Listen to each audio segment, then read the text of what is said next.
Hello everyone, welcome back.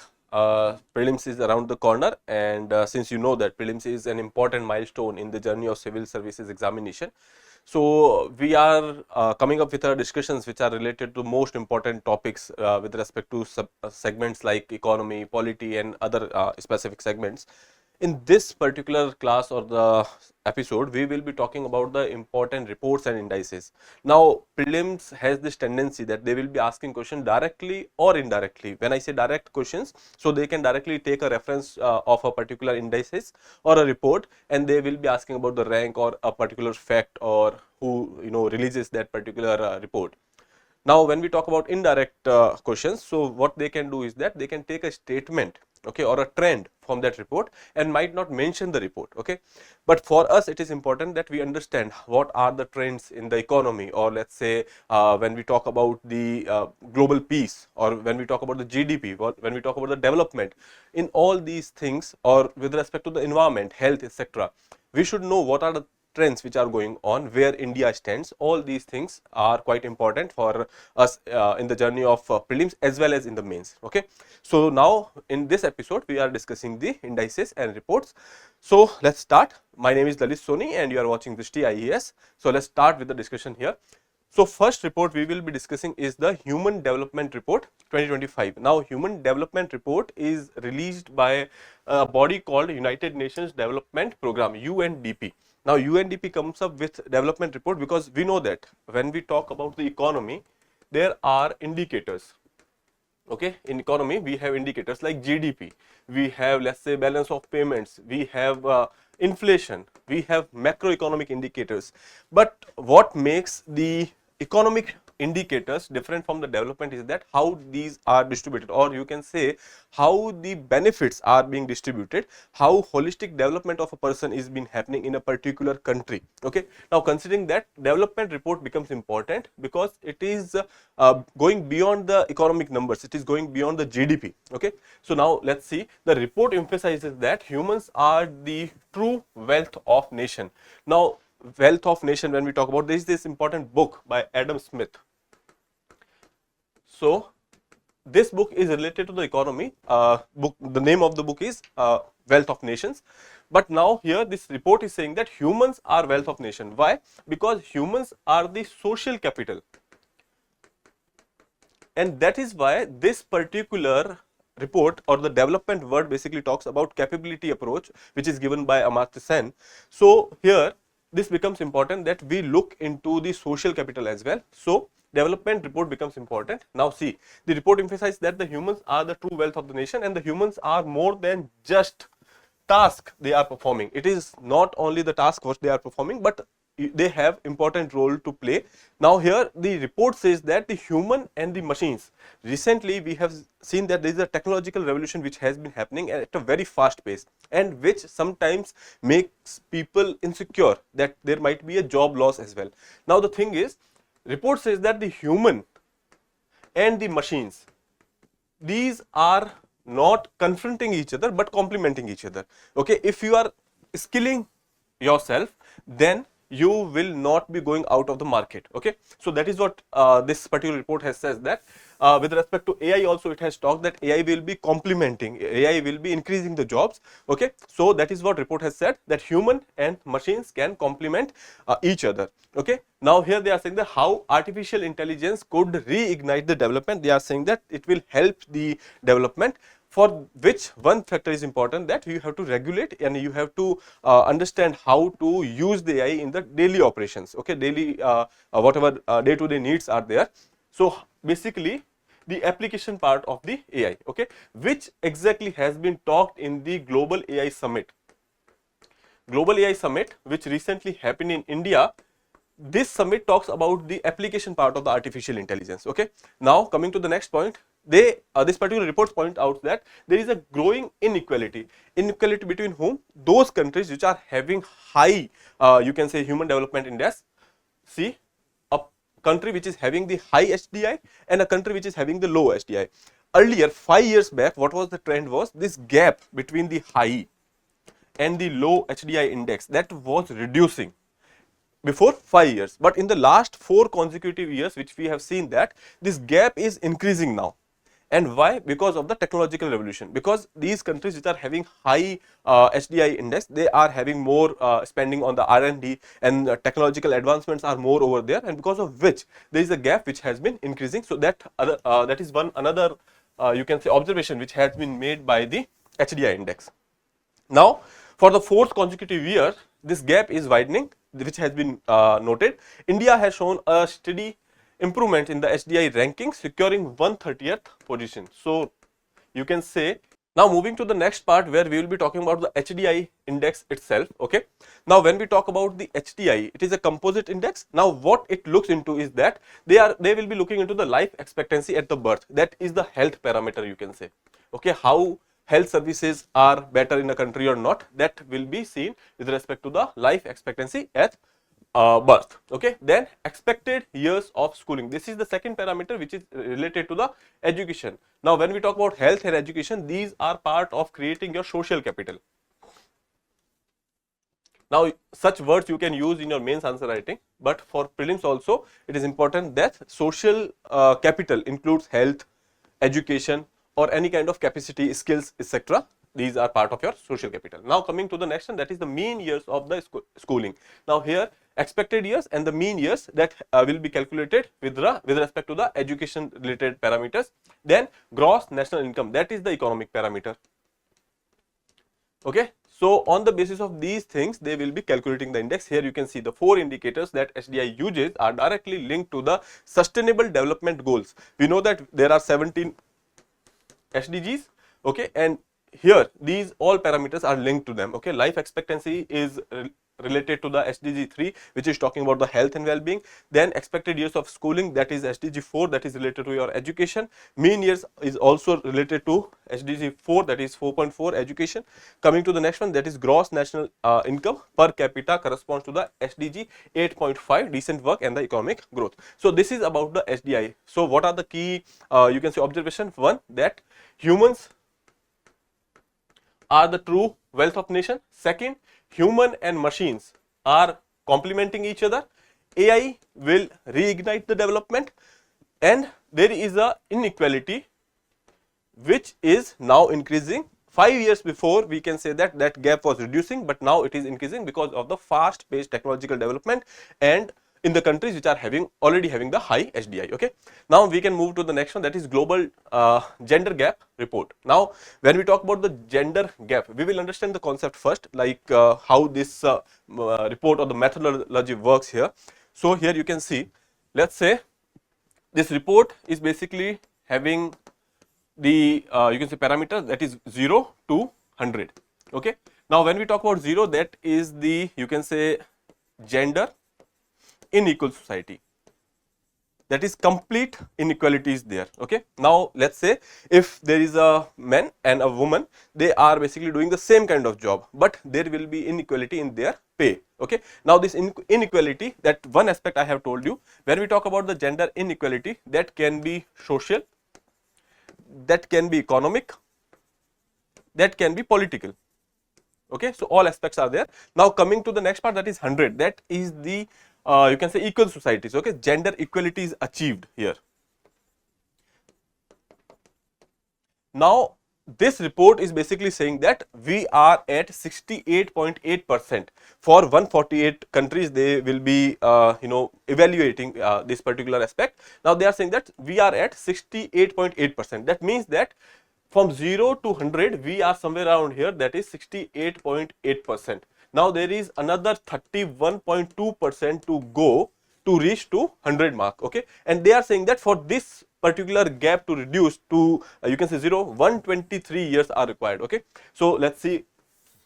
The 19th edition of the Global Gender Gap Report 2025 was published by the World Economic Forum. Now, this is important. This is published by World Economic Forum. When we talk about the Human Development Index, that is HDI, that is published by UNDP. Okay. Now, World Economic Forum, and we have seen that 68.8%, you can say the score is somewhere around 68.8% for 148 countries. Okay. Now, coming to the next part, despite the progress, full gender parity, that is for us to reach 100%, we require 123 years at the current you can say pace at which we are developing or at which we are making efforts. Okay. Now, coming to the next one, that is The report reveals that the gender parity has increased across all dimensions in 2024. All dimensions means that economic, political, as well as social. There are certain indicators which we will be discussing over here. Okay, so out of 14 indicators, 11 indicators has seen a you can say better or you can positive trends. Okay, so that is there. They have it has been seen that there are notable improvements compared to the last year's result. No country has achieved full gender parity yet. Till yet, there is no country which is you can say at the gender parity, or they are treating men and women equally. Okay, which is sad part, but still in 2025 also we do not have gender parity. Then coming to the next one, which countries are performing better? That is, Iceland is the it has maintained its position as world's most gender equal economy 16th time. Okay, so see, for 16 years this country has been at the top. India ranks 131st out of 148 countries. So India's rank is 131 of 148 countries which we are evaluating, or we can see the last year's position if we consider. So rank was better, that was 129, but we have slipped to 131 this time. Okay, so here you can say India's performance. Here when we talk about the rank, last time it was 129, now it is 131. These indicators you don't have to remember these particular numbers over here. Now talking about the parameters. For parameters you can remember, one is economic participation and the opportunity, that is economic parameter. Education attainment and the health survival, that is basically your social or socio-economic you can say. Then coming to the political empowerment. Now here you can see, if we look at these parameters in the economic participation and the educational attainment. Now when we talk about the global level, 95% of the parity has been achieved over here. 95-96% has been achieved over here as well. Now health and survival also, there is nearly around 60% you can say parity which has been attained over here as well. But when we talk about the political empowerment, that is somewhere around 20 to 22%. Now see, political representation is not yet there. Okay, so that are some of the parameters which you should remember. I have already told you, when we talk about the gender parity, we talk about the socio-economic as well as the political part. Okay, now coming to the next one, World Happiness Report 2025. Now this concept of the happiness report has been taken from a country called Bhutan. Okay, that is where it has been initiated. Now we are following at the world level as well. Now when we talk about this particular report, it is been published by Wellbeing Research Center at the University of Oxford. Okay, now rankings are based on the people's self-assessed life evaluation. So basically there are surveys which are done and the people give their feedback, and on the basis of that there will be a report which will be generated. Okay, now for 8 consecutive years, Finland has been named the happiest country in the world. Whenever we talk about the socio-economic indicators, etc., we have seen that the Scandinavian countries are performing better in that case. Now India is at 118th rank in the happiness index, and Afghanistan is performing poor because Afghanistan has been the world's unhappy country. So these two countries becomes important for you to remember. One is Finland, second is Afghanistan, first and the last one. India's rank is 118th, and the concept came from Bhutan. These are some of the things which you can remember. Determinants for on basis of what factors you will be defining. So that is trust, social connections, shared meals, and the communal kindness. These are some of the factors on which we decide whether a country is happy or not. Okay, now what is the methodology over here? So as I told you that there will be surveys. Okay, so ranking are based on the 3 years average people's life evaluation, in which respondents rate their current life on the ladder or the scale of 0 to 10. So basically there are certain numbers, or you can say certain questions which they will be asked, on which they will be marking or rating their experiences. Okay, happiness score is determined by the 6 key indicators, that is GDP per capita, social support, healthy life expectancy, freedom, generosity, and the perception of the corruption. Moving further, next is IMF World Economic Outlook October 2025. Now when we talk about IMF will be telling you about certain you can say aspects like balance of payments, okay, inflation, or economic stability overall. Okay, so here you can see the global economy is adjusting to the new policy changes. What are the new policy changes? So basically recently we have seen that there is this word, or you can say expression, VUCA, has been in news, that is vulnerable, uncertain, complex, and ambiguous. This is the you can say word which is defining the situation in the world right now. Okay, world is being vulnerable because of the wars which are going on, uncertain with respect to the policies, complex with respect to the dependence on the supply chains or otherwise as well, then ambiguous with respect to the foreign policies. So these are certain you can say things which has been there in the current affairs. Now World Economic Outlook says that because of the situations which are going on in the world, which has impacted the trade as well. Now see, some of the extreme impacts of the higher tariff being eased through the deals and resets. Now this was the trend which was going on in the last few months. We have seen that USA has put tariff on countries like India, otherwise also Iran, etc. They are going on for China. Okay, now USA has gone for the tariffs, then we have gone for certain FTAs. That is one thing which we can say that there is a reset in the economic aspects or the landscape, wherein we have gone for the FTAs with the Oman, then New Zealand, USA, not a free trade agreement, but yes, we have gone for the economic deal. With EU, we have gone for the deals. So these are the resets which were there, but still uncertainty remains. That is what this outlook report is saying, that however the overall environment is volatile.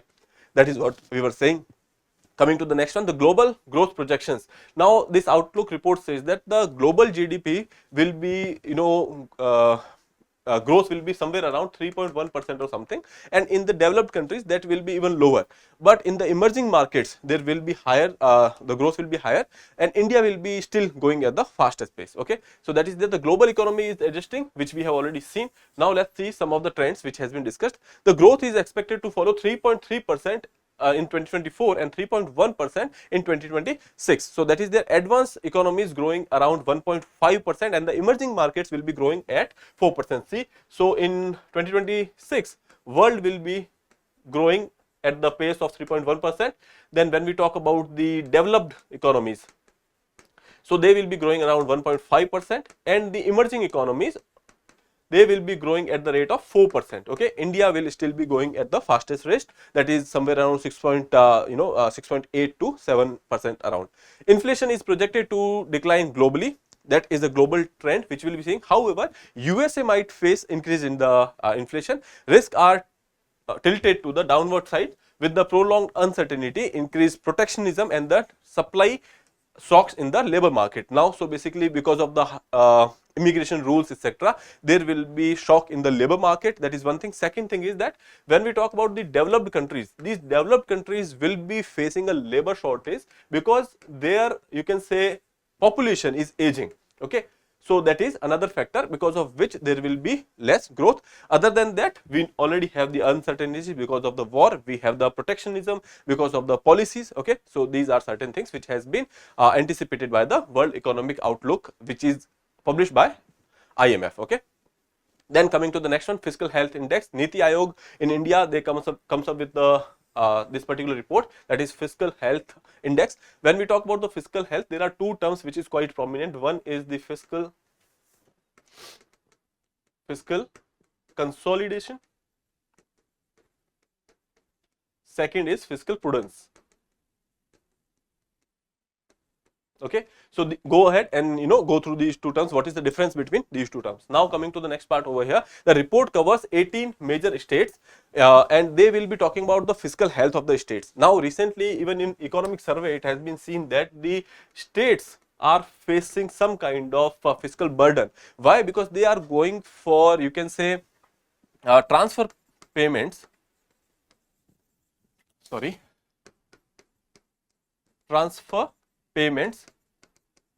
Now these transfer payments are one-sided payments which are done by the government. Now what is that? These are not necessarily creating any asset. Okay, so basically your subsidies, etc., which is actually increases the burden on the state. So in that regard, fiscal health is one indicator which is important for us. So reports cover 18 major states. States are assigned a score based on the 5 parameters, that is the quality of the expenditure. Whatever funds has been given to the state, what is the quality of the expenditure, whether this is creating some asset or not. Okay, then coming to the next one, revenue mobilization, whether state is able to increase its revenue or not. Okay, and if it is increased, then how they are mobilizing it. Then coming to the next one, fiscal prudence, which we have already seen, that is basically related to the fiscal discipline, or you can say. Then debt index, the you can say situation, or you can say the what kind of debt which state has taken. So these are certain things, and that sustainability, whether they will be able to pay the debt or the interests which are there. Okay, so these are the parameter on which the health of a state, fiscal health of the state will be assessed. Then coming to the next one, Odisha, Chhattisgarh and the Jharkhand, these are the you can say leading states in the FHI, and Punjab, Andhra Pradesh and the West Bengal are emerged as the lagged across various parameters. So they are not performing well, but Odisha, Chhattisgarh and Jharkhand, they are, because of the mining linked premiums. Okay, these are the areas which are, you can say, rich in resources, and that is one of the reason that they are having better fiscal health. And otherwise also policies are also their government policies. You can see that in Odisha there have been a lot of improvements with respect to the governance, etc. So yes, these are certain things which also have impact on the fiscal health of a particular state. Now let's move further. So next is financial inclusion index. When we talk about the financial inclusion, that in simple words means that our citizens, our people are included in the banking networks or the financial institutions which are there, and they are able to access the financial services which are there, like you can say deposit accounts, etc., credit, you can say availability, access, etc. Okay, so that is financial inclusion. In the last few years we have done quite better in this regard with respect to the Jan Dhan accounts, etc. So let's see, financial inclusion index, that is FI index, improved from 64.2% in March 2024 to 67% in the March 2025. So we can see that there is a improvement in that, and Reserve Bank of India is the body which is coming up with the report. The index provides a single value between 0 to 100, where 0 represents the complete financial exclusion, that you can say that people are not getting any financial services. And then coming to the next one, that is the 100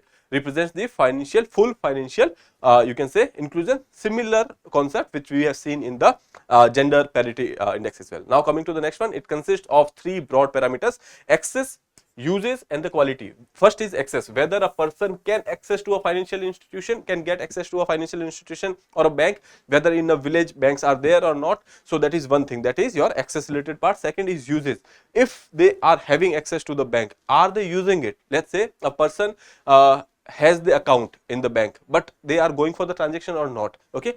Third is quality, what kind of transaction, what is the quality of transaction, whether they are using it for buying a service or not, buying particular goods or services or not, whether they are using the UPI or not, whether they are getting credit or not. All these things are assessed in the financial inclusion index. Now coming to the next one, that is the Panchayat Devolution index. Here we have seen that we have performed better for from 64.2% to 67%. That is the, you can say, 3% jump which was there. Now Panchayat Devolution index, ministry, obviously Panchayati Raj Ministry, Union Ministry of Panchayati Raj releases the report.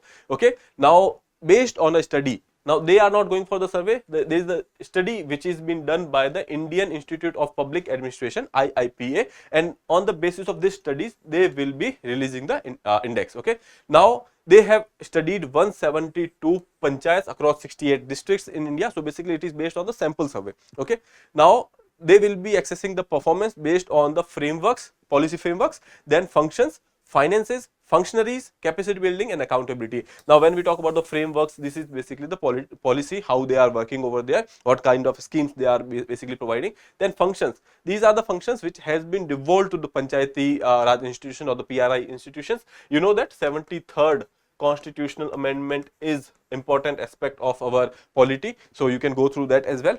Coming to the next one, that is finances.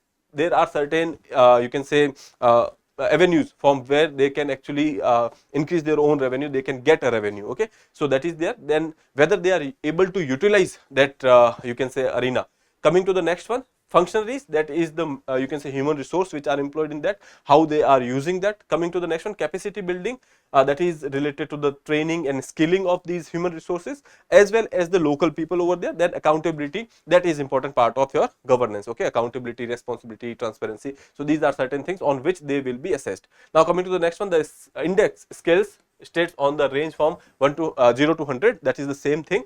The Panchayat Devolution Index last published in 2014, over the past decade. So basically there has been more than 10 years in which it has been you can say published. So last time the score was 39.92, now it has been increased to 43.89. Okay, now Karnataka, Kerala and Tamil Nadu topped the index, so they are the you can say states which are performing better. Then coming to the next one, Uttar Pradesh and the Bihar recorded the biggest improvement. These states has seen a lot of improvement. Okay, you can say they are not the top performers, but they are the moving in the right direction at a very fast pace. Coming to the next one, Manipur, Arunachal Pradesh and the Jharkhand are the lowest scoring states, and Manipur, Arunachal Pradesh and the Haryana shows the biggest decline. These are the, you can say, states which are not performing well in the PRI index. Coming to the next one, as of 2024, there are 2,62,000 panchayats in India, up from 2,48,000 which were there in the last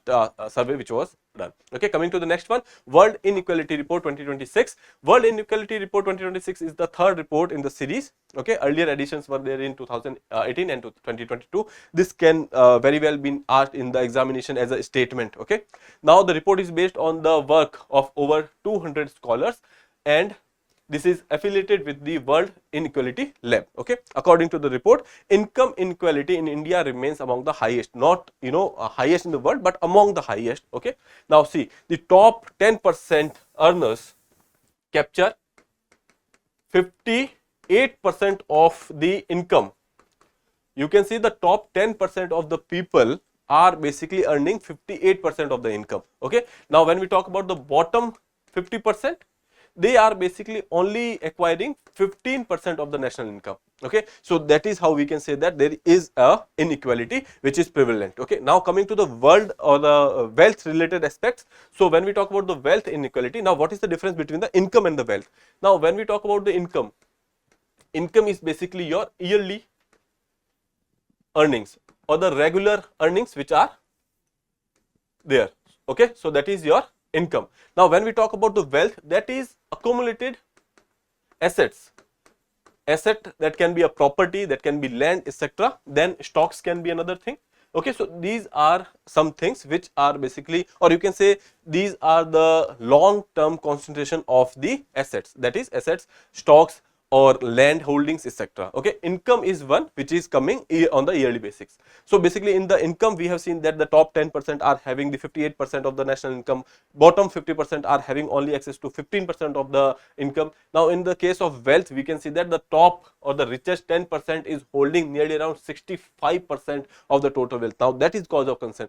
When we talk about the concentration of wealth, that is one of the thing. Now you can tell me in the comment section that which, you can say, DPSP is talking in that regard, that state should aspire to reduce the concentration of wealth. Okay, coming to the next part, the top 1% of the holders are having approximately 40% of the total wealth. 1% rich class is basically having 40% of the assets, 40% of the wealth of the country, and the top 10% are having the 65%. You can see how you can say inequality is there. Now coming to the global aspect, till now we were talking about India. Now coming to the global aspect, the global inequality has also showing the stark contrast which is there. So top 10% are having 75% of the wealth. Okay, and the bottom 50% is only having the 2% of the total wealth. Okay, so globally also inequality is high, and India is also among the you can say most unequal countries. Okay, global peace index. Now when we talk about the peace index, it is being published or released by Institute for Economics and Peace, IEP. Now it covers nearly around 163 countries which having the population of 99.7%. Now coming to the next part here, they have seen that in the global peace there has been a decline or deterioration. Okay, so that is there. And why it is there? Because recently you see that we have seen various wars. We have seen Israel, Gaza issue. We have seen Russia, Ukraine. Okay, we have also seen incidents in around the Red Sea. We have seen the incidents in the Iran. All these things are there. Sudan, Syria. These are certain hotspot which are there. Okay. Coming to the next one, of 163 countries, 74 countries improved in the peacefulness while 87 deteriorated. Okay, so net result is on the declining path. Okay, now coming to the next one here, Iceland continues to lead the you can say report, or you can say the top place So this is world's most peaceful country. After that we have Austria, New Zealand and Switzerland. Then when we talk about the most peaceful region, that is Europe. Okay, now specifically in the Europe also you can say the Western and the Central Europe. Okay, now when we talk about the least peaceful arena, so that will be the Middle East and the North Africa. Combinedly that is called as MENA. Okay, so this particular area is the least peaceful. Obviously we have seen that in the Middle East we have seen crisis. Okay, coming to the next one, when we talk about the North Africa, so basically you must have heard about the Sahel region.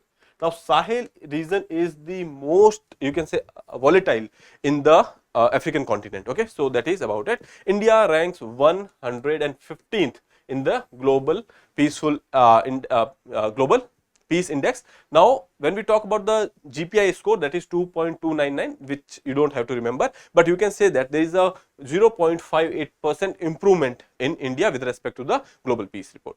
Now coming to the India's ranking, in the last few years we have seen that we have gone for the improvement over here. So in 2019 141 was the rank, then 139, 126, and now we are at the 116th rank. Okay, coming to the next one, World Trade Report. Now World Trade Report is given by the World Trade Organization, which is quite logical. Now artificial intelligence could increase the value of trade.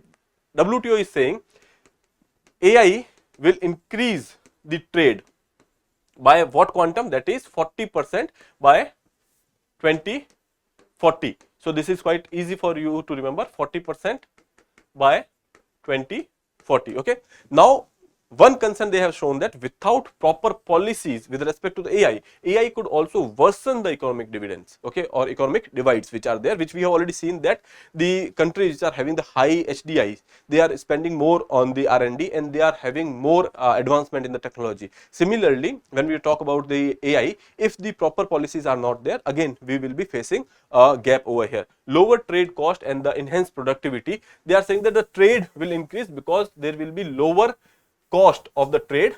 That means that your logistics can be improved, your operational cost will be reduced. Okay, then second is the productivity will be increasing. Okay, coming to the next one, the global trade is projected to rise by 34 to 37% under different scenarios by 2040. Now coming to the next one, Global Innovation Index, that is talking about the innovation which is been happening across the world, which is released by World Intellectual Property Organization, that is WIPO. Okay, now R&D growth fell from 2.9% in 2024. Okay, now we can say that in the further, when we talk about the 2023, they are expecting that this will be around 2.3%. Now it is further declining. Okay, Switzerland is ranked as the world most innovative country, and Europe is leading in the region. Okay, so if we talk about region wise, Europe is spending a lot in the R&D and the innovation, and Switzerland is the top ranking country. Now coming to the next one, India is at the rank that is 38. In the technological part, India is doing well. When we talk about AI, when we talk about the space interventions, India is doing okay. Now India is ranked 38. There is a long way to go, but still we are doing better, holding first spot among the middle income countries or the middle income economies in the Central and the Southern Asian region. Now this statement overall becomes important for you, that can be asked in the examination. Now India performs best in the knowledge and technology outputs, that is rank ranked 22, and market sophistication at 38 ranked. Okay, India is weakest in the business sophistication, that is basically ease of doing business, then infrastructure and the institutions. Okay, we have less innovation in the institutions. Okay, so that is one part which has been discussed in the report. Now coming to the next one, United Nations World Water Development Report 2025, it has been released by UNESCO. Now looking at the name of the report, that is World Water Development Report, mountains and glaciers, water towers. Glaciers are known as the water towers, and they are saying that this has been released, or you can say unveiled, to mark the World Day for glaciers. Okay, now we know that the snow cover is declining, we know that the glaciers are melting. That is what the findings of the reports are. According to the report, snow covers across nearly all mountain regions are diminishing, particularly during the spring and the summer. Obviously insolation is high in that time, so that is why it is declining. Now snow cover includes all the snow and the ice on the ground, comprising both new snow and the ice, and the one which was there from the previous season. So let's say there is a glacier which is having this much of ice, then there is another you can say snowfall, and because of which that cap can be increased. But we have seen that there is a decline in the snowfall as well, or you can say the new snow, as well as the one which is already there in the glacier or the ice cap which was already there. Okay, so there is declining in that as well. Now report highlights that in the several regions the higher elevation appears to be warming at the faster rate. Obviously insolation is higher in the higher altitudes. Coming to the next one, in addition, permafrost is thawing more rapidly, snow cover is declining, snowfall patterns have been more erratic. So basically because of the climate change, global warming, etc., snow cover is declining. That is the finding of this particular report. Now coming to the next one, WMO greenhouse gas bulletin. So in that particular report, they have said that the World Meteorological Organization is the one which is going for the publishing of this report. So in that they have said that the 2024 is the warmest year on the record. Okay, and we have already surpassed the 1.5 degree mark which was set by the Paris Agreement in 2015. So we have already surpassed that mark. Now here you can say the temperature has been, you can say the temperature change has been somewhere around 1.55 degrees Celsius higher than the pre-industrial times. Okay, now this was the first time that the global temperature has surpassed the 1.5 degrees Celsius threshold which has been decided by the Paris Agreement. Okay, coming to the next one, the current CO2 concentration is 423.9 ppm. Okay, it is now 152% higher than the pre-industrial levels which was nearly around 278.3 ppm. Now for us it is concerning because when we talk about the greenhouse gases, if they increases, the warming will increase and ultimately that will result in the climate change. Okay, the CO2 contribute about 66% of the warming that has occurred since the pre-industrial period, and 79% of the warming in the last decade. So basically what they are saying is that with respect to the levels which were there pre-industrial time, so 66% of the warming is because of the CO2, and in the last 10 years if we talk about, so 79% of the warming is because of the CO2 emissions. Okay, now the report highlights the anthropogenic activities. Obviously the human centered activities or the human led activities are responsible for the fast pace of global warming. Okay, now coming to the next one, that is the global tuberculosis report 2025. So World Health Organization is releasing this report.